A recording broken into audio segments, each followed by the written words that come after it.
அர்த்தம் குழந்தை அழுகை. 1½ வயது நிரம்பிய சுவாதியை தோளில் போட்டு சமாதானப்படுத்தியபடியே அறையிலிருந்து வெளியேறினாள் அம்பிகா. எதுக்குடி சும்மா அட்டகாசம் பண்ணுற? மலையில் விளையாடலாம் போகக்கூடாது.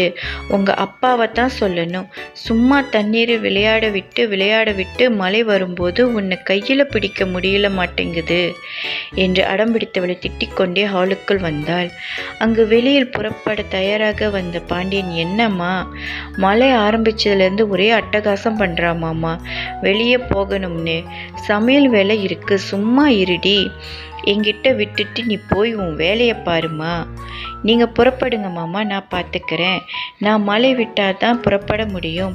அது வரைக்கும் நான் பார்த்துக்கிறேன் என்று சுவாதியை அவர் வாங்கி கொள்ள அம்பிகா சமையல் அறைக்குள் சென்றாள். பாண்டியின் கைபேசி அழைக்க அதை எடுத்து பேசியவர் குழந்தை மிகவும் நெளிய இறக்கிவிட்டார். தொலைபேசியில் அந்த பத்திரமும் வேணுமா என்ன படியே தன் அறைக்கு சென்றார்.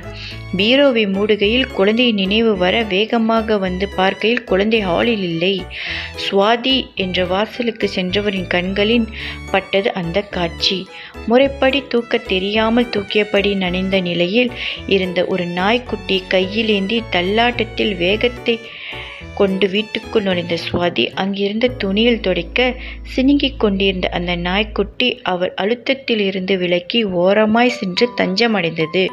ஆசையாய் அதன் பின் சென்றவளை கண்ட பாண்டியனுக்கு புரிந்தது அவள் அழுகையின் அர்த்தம். இந்த குட்டி கதை உங்களுக்கு பிடிச்சிருந்தா என் சேனலை சப்ஸ்கிரைப் பண்ணுங்கள், லைக் பண்ணுங்கள் மற்றும் ஷேர் பண்ணுங்கள். தேங்க்யூ.